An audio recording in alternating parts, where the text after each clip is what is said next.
I'm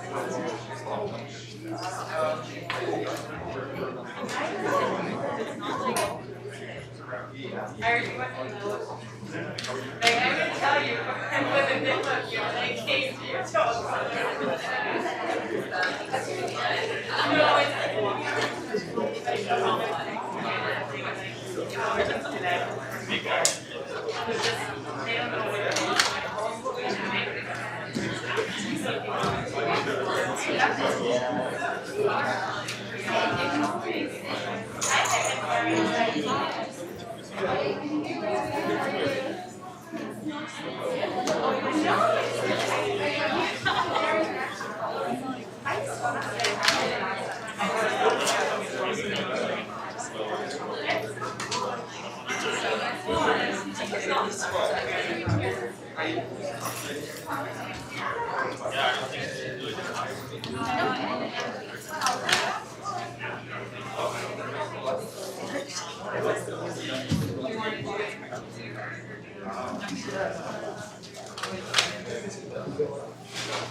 Well, I feel like that's what I've learned.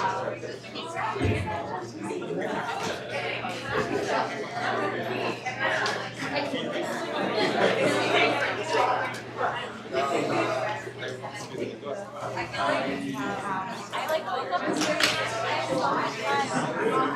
I was like, it has to be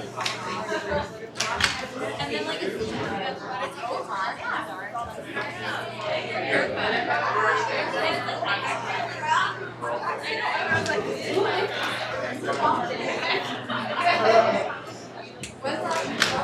And then it gets like a back property, it's gonna be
All right, I think we're gonna get started, and we're gonna project through our masks so the whole room can hear us. Thanks everybody for being here. I'm Chris Babbitt. I'm a clinical professor here. I work at the Cyber Law Clinic. I'm so delighted. First of all, I'm just delighted to be doing a panel in person in a room. This is the first time in a year and a half I've done that, so that's great. It's great to see at least the top halves of your faces.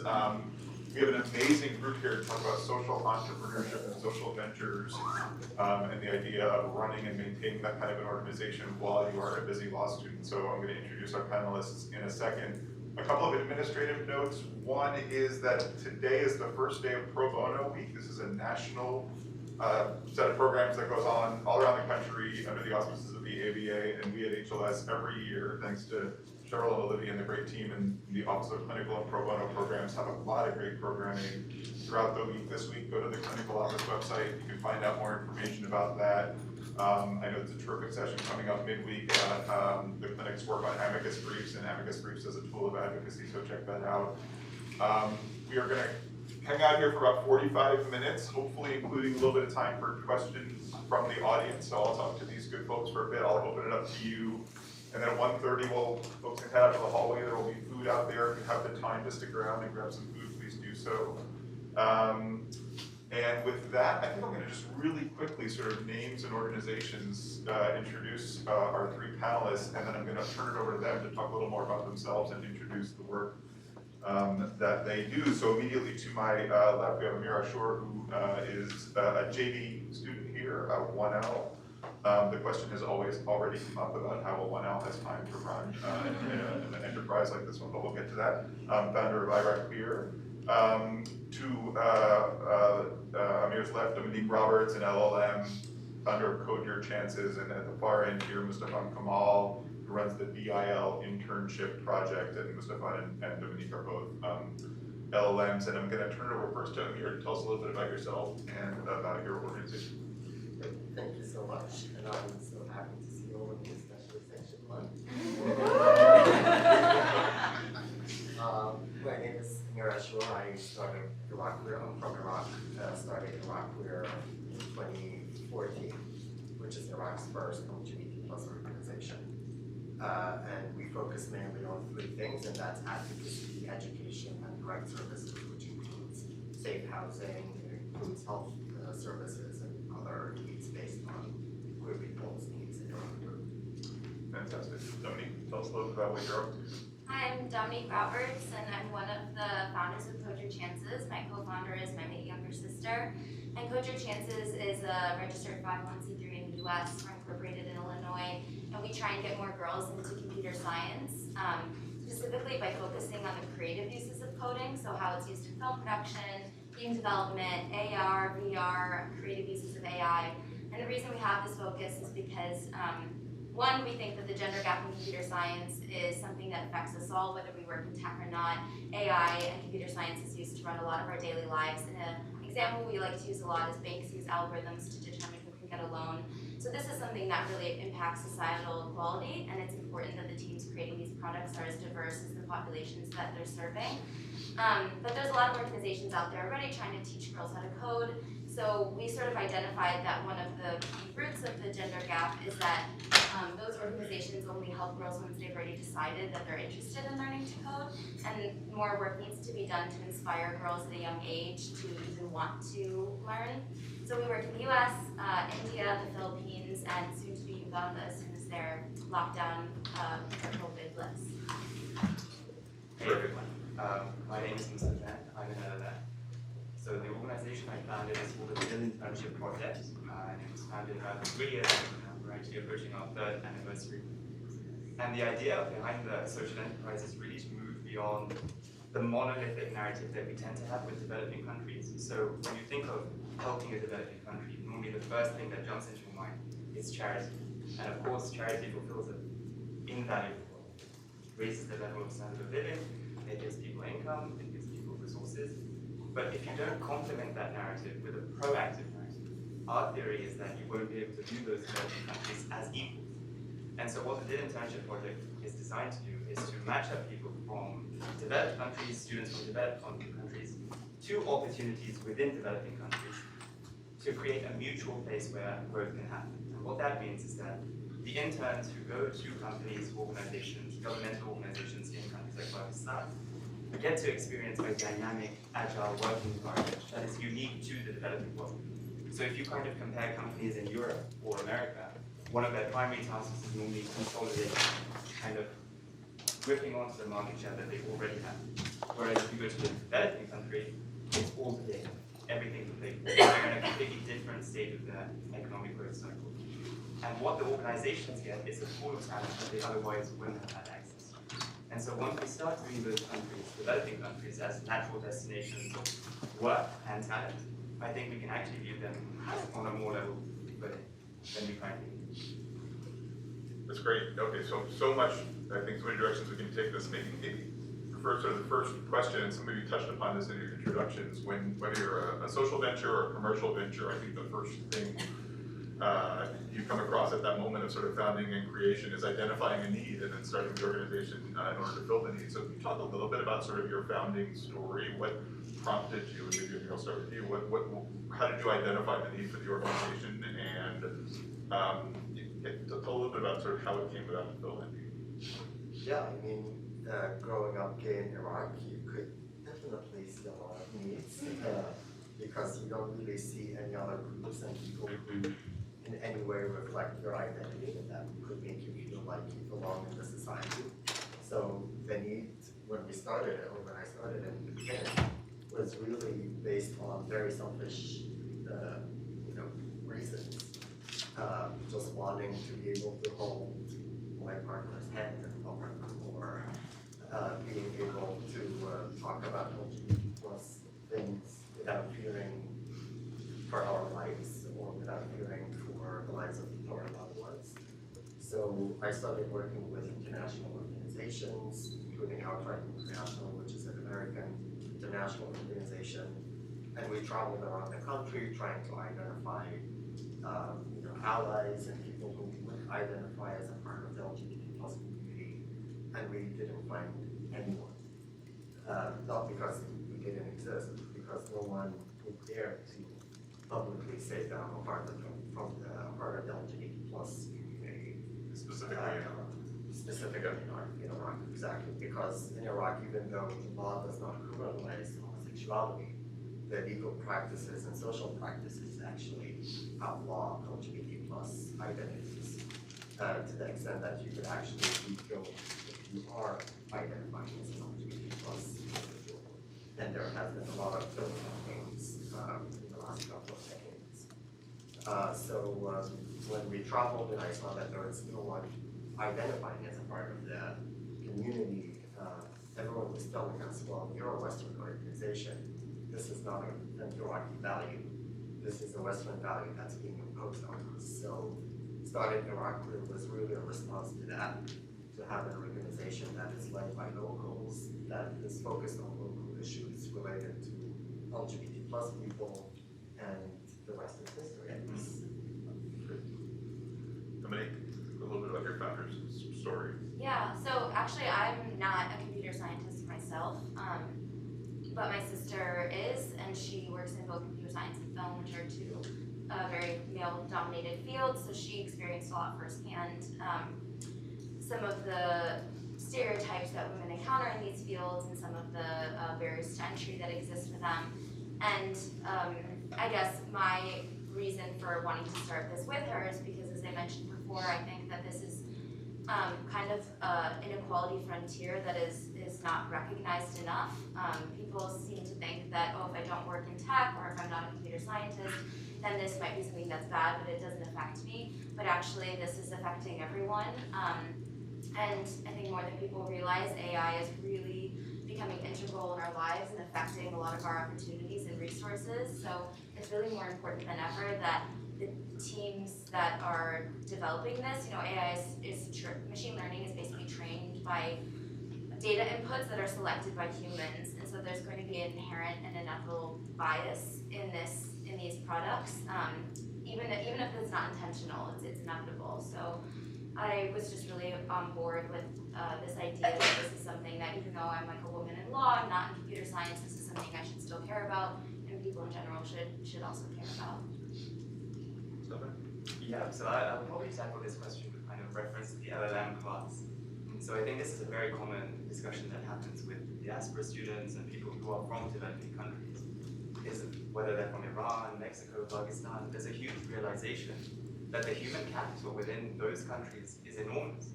The talent, the education, the female rate of PhDs in Iran, for example, the amount of people who can computer program in Pakistan, etc. But there is a mismatch of opportunities. There's an asymmetry of things that they can do in those countries. And so realizing that really allowed me to understand what I could do, given that I am a diaspora student living in the UK. So at the nexus between two worlds, where my mind is shaped by the British education system and it affords me all the privileges that it does, but also my parents were quite keen on me going back to Pakistan and creating a social network. So being at the bridge of those two things, I realized that there is a huge sentiment for people for wanting to give back. That's the most common phrase, I want to give back. But to my mind, a lot of people would want to do more than just charity. That's not enough for a lot of people. They would want to take their skills, their talent to those countries. And so realizing that was just a very quick process of identifying the need on both sides. Companies who needed talent from abroad and the talent that wanted to go to developing countries like Pakistan to work. And then it became a very beautiful synergy, and I was very pleased with the amount of demand we had from both sides. I'm good on the Roman answer this, but I'll just throw it out to the group. In general, it strikes me, we're talking about social entrepreneurship and social ventures. We can also have a panel of people who start commercial ventures, and I'm just struck by hearing your story, sort of how deep you each have such a personal connection to these issues. Your sister, obviously, you're growing up in Iraq. Do you think that's something inherent in the founding of a social venture? Is that deep personal connection that may or may not have to be there for purposes of commercial venture? If you have anyone that wants to feel that? I don't mind chiming in on this one. I mean, it's something my grandma used to say, is that when your thoughts and your words and your actions are in complete harmony, that's when you're happiest. And so I think there's inevitably something within just founding social on enterprise, or any organization in general. You're probably going to do best at it, or put most into it if you are passionate about it and it correlates with your own internal drive, internal conditions. But for me, it was very personal because I saw that living in the UK, I had so many opportunities that were a complete happenstance, but complete lottery. People who looked like me are roaming around the streets in Karachi, Lahore, Islamabad, having very different experiences of life. And reconciling those two realities was really the reason why I sort of bridge those two worlds rather than pick a side, which I think sometimes the media or politicians would want us to do. I would just say that it's really difficult to run a nonprofit. There's a lot of barriers. Funding is really, there are a lot of challenges and obstacles, which of course exist in a for-profit institution as well, but at least in those situations, you're potentially doing it for a paycheck or the possibility of a paycheck. There's a reason why we all go to work in the morning even when we're tired because we have to. So it's a little bit different when it's something that you're not getting paid to do. And it's truly a labor of love. So I think the passion really has to be there, and you really have to believe in the mission that you're trying to communicate, or else you're just going to get exhausted and stop. So let's stick with that theme of sort of obstacles. Can you talk a little bit about some of the obstacles you faced, either as you ramped up these organizations or today as you continue to run them? Maybe start with you. Yeah, I mean, the list of obstacles is very long, so I'm gonna split it. But mainly, I think the main two difficulties have been money and security. Money is because, everything you do, it's a nonprofit, so you don't have any kind of self-generated income, and you just depend on governments, foundations, and other sponsors who would believe in your vision and support you with money. It's not like we can go knock on the Iraqi government's doors and say, hey, we're doing this, give us money. They will put us in jail immediately. So we were forced to rely on, the international community in general. And for the first year and a half, any trip that we made, or the website that we had, or any kind of cost that came, I was paying for it myself, or trying to find sponsors for that specific event. We're now in a much better position, but if anyone knows about the human rights world in general, you know that it's an underfunded world. And the LGBT plus movement of that human rights movement gets, I think, about 1% of the total funding, which shows you the need is huge. The security part, we can't really overcome. I'm a political refugee in Sweden myself because of this work, and I haven't been able to go back to Iraq. I'm not even allowed legally to go back to Iraq, with that comes a lot of, both opportunities, but also a lot of difficulties. And all my colleagues who are working from inside Iraq work anonymously, so their identities are protected, even if they go to workshops or events inside Iraq. We just have one of the partner organizations that work in women's rights or other movements sponsor them, pretending that they're going to represent that organization rather than Iraq. One of our big challenges and lessons learned is when we do work abroad, it's really important for us to partner with local organizations who will have like a deeper cultural understanding of the students that we're working with. So beyond just any like linguistic boundaries, it's more than just we need someone teaching the workshop who, for example, we do a lot of work in Chennai in India, so it's beyond just having teachers that speak Tamil. We also need teachers who really understand the background our students are coming from and what parental and family pressures they may be facing at home, and really help us shape our curriculum to navigate that.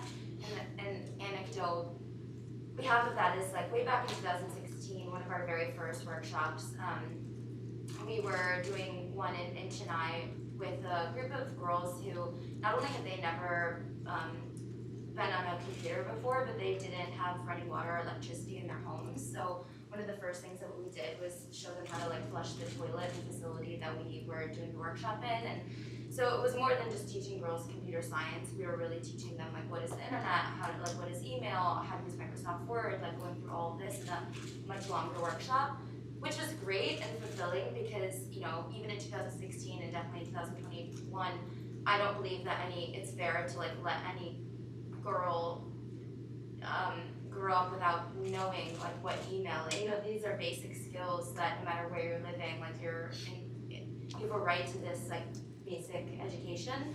So this was fulfilling and we were really glad to be there, but it was also really difficult because, in the middle of one of our lessons, one of the girls started crying. And teacher took her into the hallway and then came back and said, actually, I think that this is a really good moment for us to pause and share why she was crying, because other people might feel this way as well.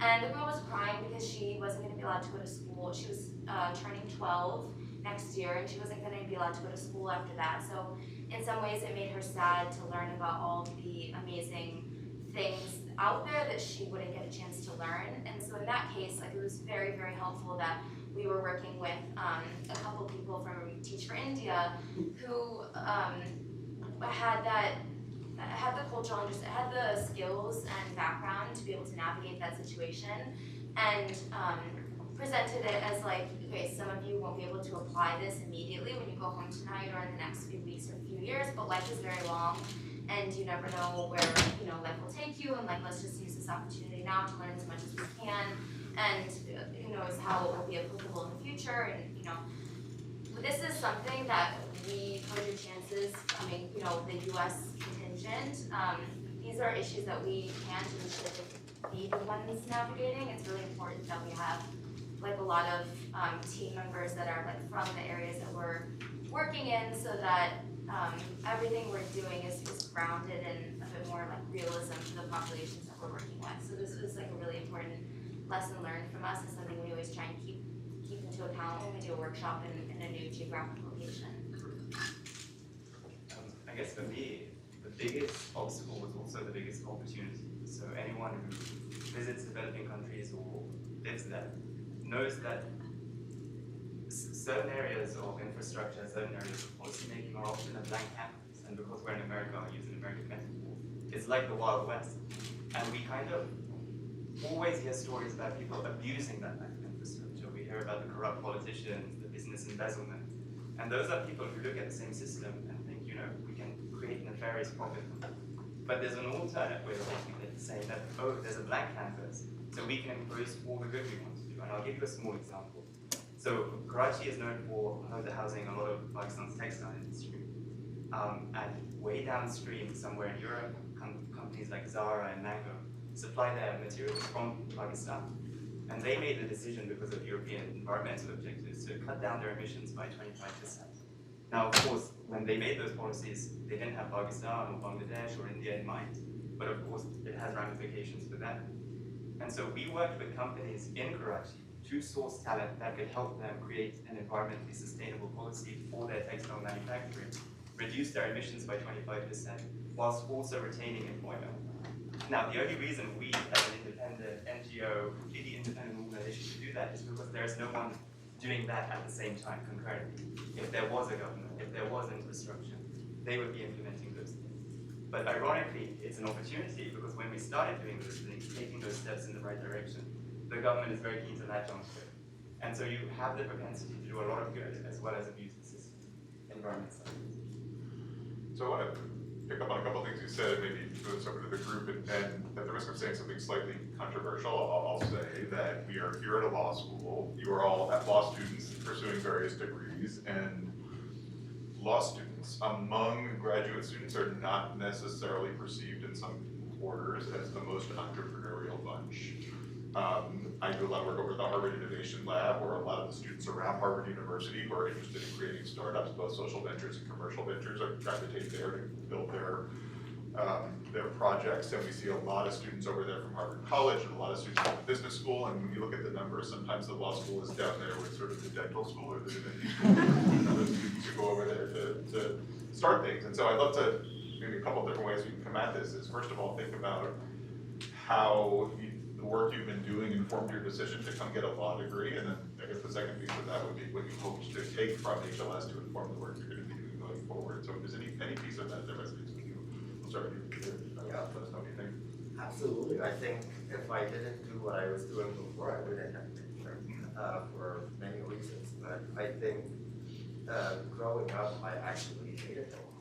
Because the law in my world has been just the excuse of mistreating people, and I wanted to continue being an activist on the outside of the system to just try to demolish the system, to be honest.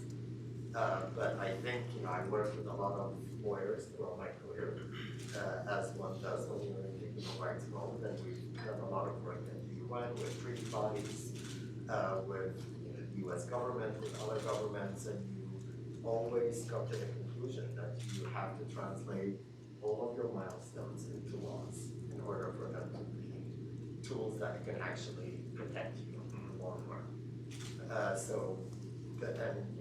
I think you also asked the question of having a personal aspect to it. I think it's always about identifying the need, and then you have to find a solution. Either you wait for someone to do it, or you do it yourself. But in a cause like LGBT plus rights in Iraq, I don't know who's going to do it. And I don't know how long it will take. And I also know that anyone who would do it don't necessarily have things that I don't have, so why don't I do it? And I think that applies on everyone. It's not I'm just talking about my specific case. So that's the whole idea of me coming back to school for the third and definitely the last time. Don't say never. After the one experience. It's really to try and get the training that I can get to be a lawyer who can still be an activist, but help translate the milestones into action results. I personally really don't subscribe to this narrative, but I think we actually get a lot from the HLS that if you go to law school, it means you should or will be a lawyer in the traditional sense. Because beyond your chances, I do a lot of film production work as well, and I get asked all the time, almost on a daily basis, oh, why are you in law school if all your dreams and goals are all these things that are not going back to my previous firm to be a lawyer. And I just really don't buy into that. I think that legal training and the way we're taught to think and analyze problems and just all the skills we gain in general, including how to work with government bodies and navigate law and read legislation, including all of this, is really transferable to so many fields and so many industries and really helpful. And even when I'm producing a film, I find it extremely similar to my transactional law job in a lot of ways. So I think there's a lot of transferable knowledge and skills. So I'm here really trying to push that you can still get a Harvard Law degree and be super, super successful, but not necessarily as in-house counsel or public or private sector law. Great. So lawyer is problem solver. Yeah, exactly. On that thing, jumping off what both of you said, I think there's a tendency for law students to take the law as given, treat it as this neutral entity that's designed to do good. But I think innovation in the law is actually something that lawyers need to just indoctrinate themselves with. It's a necessary thing now. Because at the end of the day, the rules, the legislation, much of it was created in a very elite way, with very few people deciding those things. And the law is going to remain with its sacred status in societies. It's going to regulate the way we interact, what we do. But we need to be innovative in the way we think about it to ensure that we see the change that we want to. Especially in a context like Pakistan, often, like you were saying, oppressing minorities or holding people back is often one of the paramount objectives of the law. And I can't think of anything more needed than an innovative way of thinking about how to circumvent that, whilst also sticking to the principles in a particular legal system. So that's why I think law education gives you the tools to do it. All right, so let's continue the controversy then. You're now experts on American legal education. You've all been here for 6 weeks. You're 6 weeks into a 3-year degree, and you guys are 6 weeks into a 1-year degree. Should we be doing more? How should we, those of us who think about what legal education looks like, how do we train people to do what you all are doing, to get to think about law as problem solving, to kind of develop the strong personal connection to an issue and then view a law degree as helping you to solve it? Are we doing enough? Or how do we teach innovation in the delivery of legal services, or innovation in the application of your legal knowledge to these kinds of hard problems? Yeah, go ahead. I have a thought, and I'm laughing because I spent a lot of time in Professor Babson's office, trying to convince HLS to let me do very strange things. Not that strange, to be clear. Get credit for really interesting, important, independent opportunities. Great. But without having, an ally like you within the system, I don't think that it would be possible for me to get the maximum benefit out of my year here, because I think the default way of thinking here, because this is such a historic and prestigious institution, I think the default way of thinking is we have these very pretty boxes, and you can choose to fit in any of these boxes that are established. And if you're trying to do something that we've never really considered or heard about, this is something that takes everyone off guard a little bit, which makes sense because Supreme Court justices and presidents and really amazing historic people have come through these hallowed halls, and it makes sense that if it's not broke, don't fix it kind of mentality. But I think moving forward, especially as the number and opportunity of jobs in legal sphere changes because of AI and lots of other reasons, it will, I think, become more common for students to have to find unique roles as lawyers in the world that don't necessarily fit into these pre-prescribed boxes. Yep.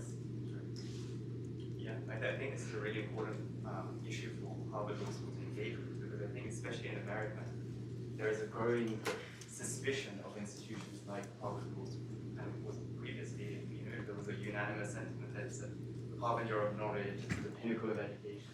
And of course, I think everyone in this room would somewhat subscribe to that, more or less. But there's a growing segment of society that doesn't view these institutions as just purely knowledge makers. They view them as having vested interest or working against them at the extreme level. So I think it's important for Harvard Law School to do all it can to stop that ivory tower image from being settling in the minds of the population in this country, but also for similar institutions to do it elsewhere. So we joked earlier about doing this as a one L, but I have to ask all of you. I've known a lot of LLMs over the years. The LLM here is absolutely jam-packed. Y'all are not here for that long and fill your time with classes and extracurriculars. The first year of the JD curriculum is obviously jam-packed. How on earth do you find time to do this other extraordinarily important work? It sounds like about 4 full-time jobs for each of you on top of legal full-time. You don't. All right, so we're done. Let's go. I think, before, when I knew that I'm coming here, we made the decision that I'll still be on the board, but I'm not going to do the running of the organization. Because if you do, then you're either sacrificing school or work. And in my case, it would have been school because I came back to school for that work. So we have a new ED and we have the whole team staying. I'm on the board, so I jump on calls every few days to make sure the transition is going smoothly because it's only been 4 months since we've had the transition, the change happen.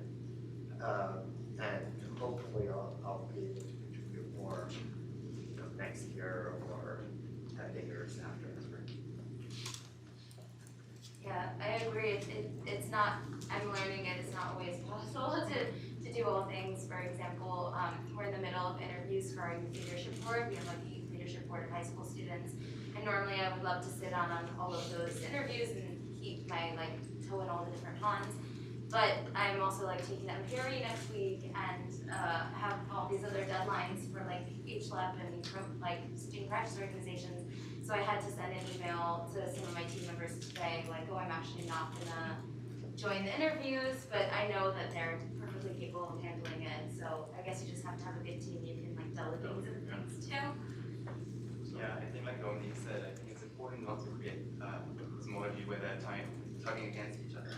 And you Harvard Law School as part of the process where you're using the best knowledge or using the resources to help your goal. But I think I'm lucky because we've got a 68-member team within 12 countries, and so a lot of the day-to-day work I'm actually not involved in. But it's kind of good to see that it's functioning and provide my advice when I can try. That's great. I'd love to ask one more sort of looking forward question, and I just want to note that we will have a little bit of time for you all to ask questions as well. So let me put one more question on the table and then raise your hand when we're done to get into the conversation. But that's just looking ahead. What's next? What are sort of your organization's priorities in sort of the short to medium term, and what do you think is coming up next for IraQueer and any other groups? Yeah, I think last year we actually had a very big milestone, and that's when Iraq recognized the right to life for all Iraqis regardless of their sexual orientation and the UN, but they have not recognized it locally. So we want to really focus on the right to life because without it, you can't have any other right. So we're in the very beginning.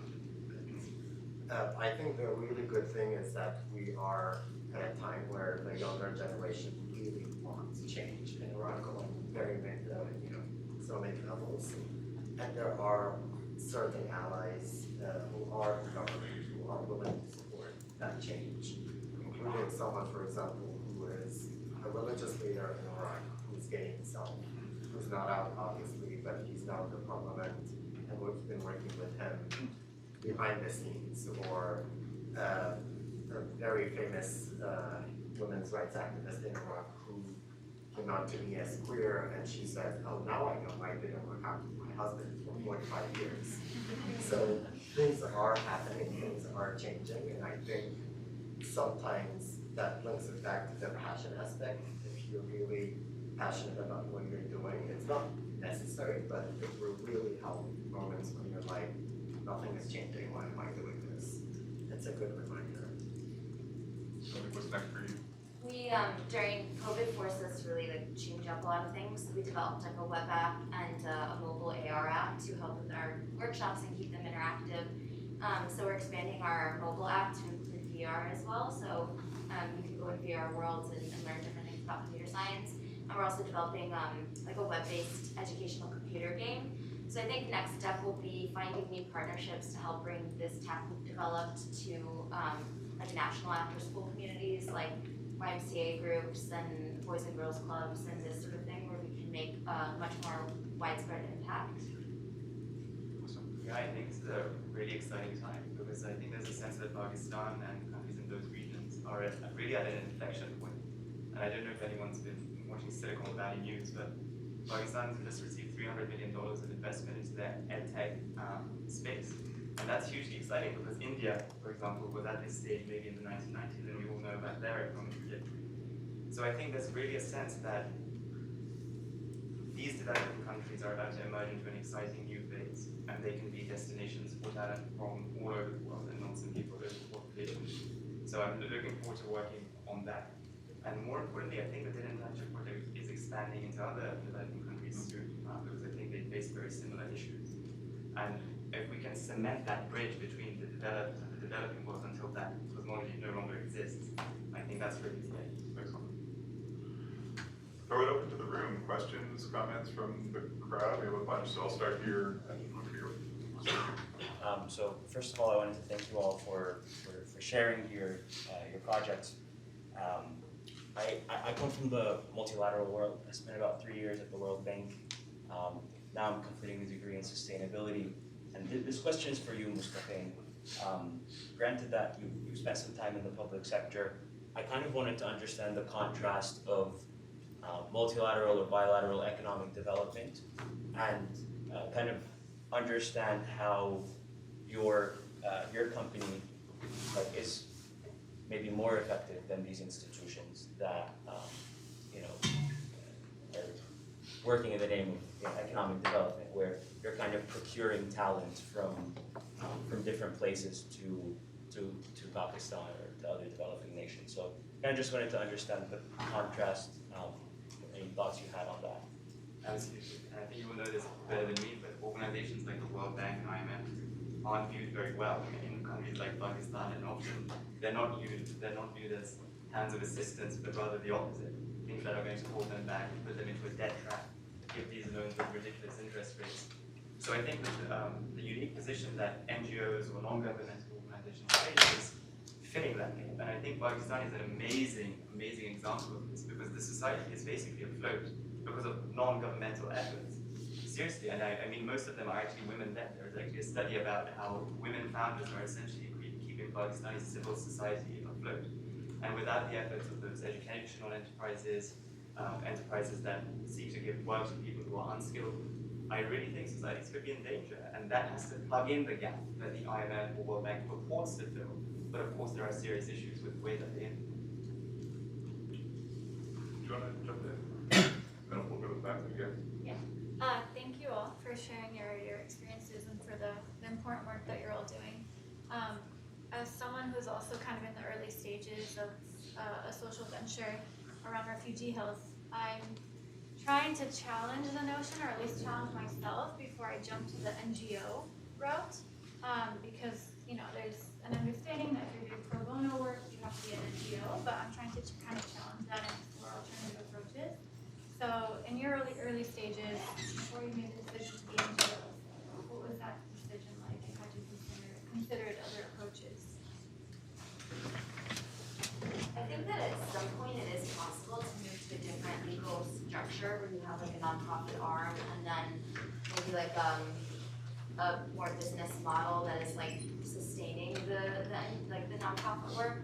But in the very beginning, at least we found that there's a lot more opportunity if you're pure charity. And at early stages, these are the kind of opportunities that really help, things that come with that 501c3 status in the US. So at least for right now, it still benefits us to have that, even though that means that we can't, do for-profit activities. it still makes a sense for us to be this sort of legal entity, but. Yeah, I would just add that stick to what you know. If you have experience in the nonprofit world, that's going to be one of your biggest weapons. And if you don't, stick to what your network knows. You can support you with all kind of services. Because for us, if it wasn't really for the network, I don't know if we would be able to do everything we have been doing. But you know, there is no right answer. You do what you see. You follow the way that you think will get you to where you want to be. I agree. In the back with the, I want to do this by reference to the mask with the blue mask. Hi guys, I'm Jessica. I'm with 2L. Thanks for coming. I'm interested because all three of you have really interesting kind of internationally focused projects, and one of the things that Professor Roberts' question touched upon that usually law students are thought about as entrepreneurial, and even in this conversation, it's focused on creating kind of like a law adjacent project, but there's not really a conversation at HLS, or it seems like to me, I've been struggling to find one that even thinks about social entrepreneurship just in starting our own law firms, and there's very few kind of like public interest civil rights firms, and they seem very competitive and small and don't have jobs, and this place doesn't seem to really give us any skills to start them ourselves. So I was just wondering what you guys thought, and maybe it's hard because you guys are new, and maybe Professor Roberts has thoughts about the opportunities or the translatable pieces from your experience that could shape kind of a very different set of learning for people who might be interested in that domestically. Great question.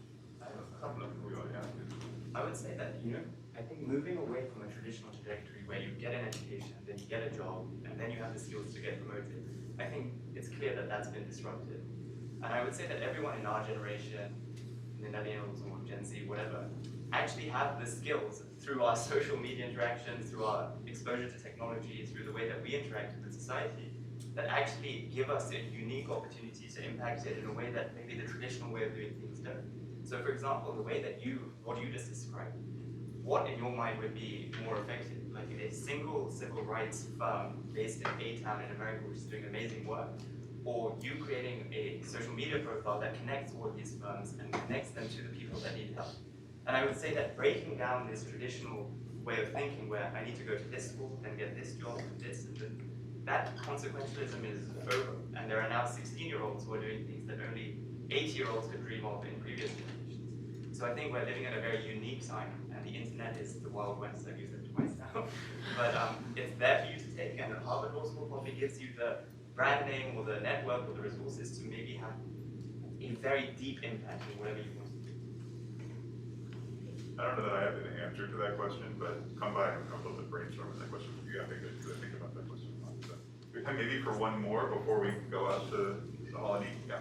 First of all, thank you all for coming to speak to me. My question was directed at Mustafaen. So you're the head of the DIL Internship Project. Can you go a little bit into what DIL means and how that affected your decision to join the company, and also with your company itself, when you're connecting people with internships, is it with like nonprofits, is it with private companies, is it with government entities, that kind of thing?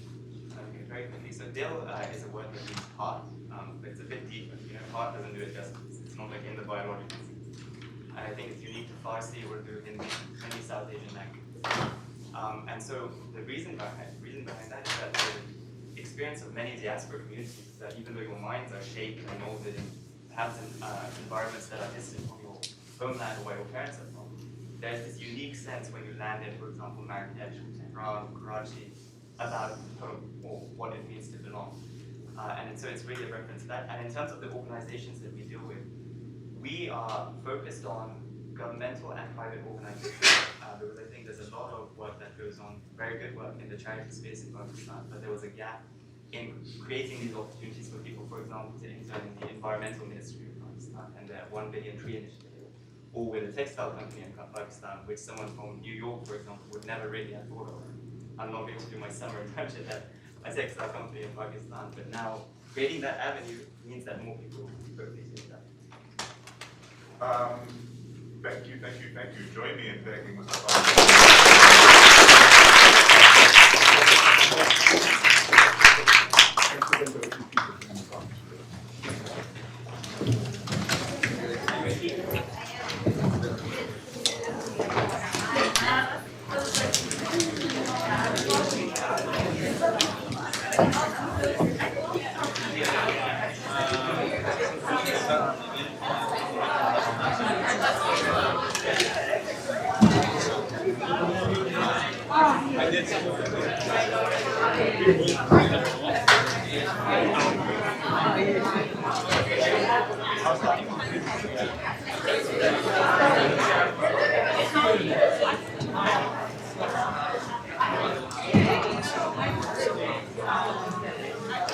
That's a good go too. You see a lot of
So I'm trying to Man, I know this is out of your way, not your way. Obviously your way, your way. Juanito, la línea de arriba de esa área ya está ok. What else? Because I'm just like, one thing that we really focus on online is like talking to Even sitting at the back of the theater, like, thinking about the video. totally. I don't know what the ones are thinking, but could have been. Well, I'm just thinking about all the. Yeah, it's like it. No, thank you.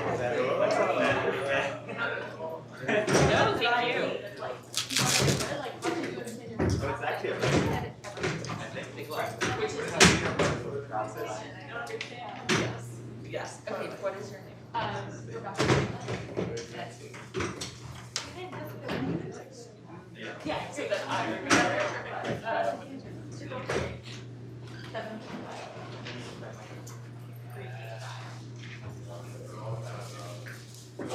Okay.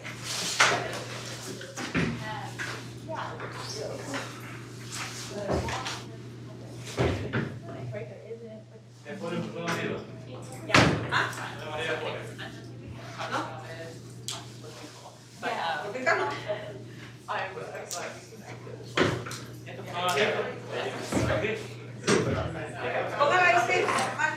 Se lo-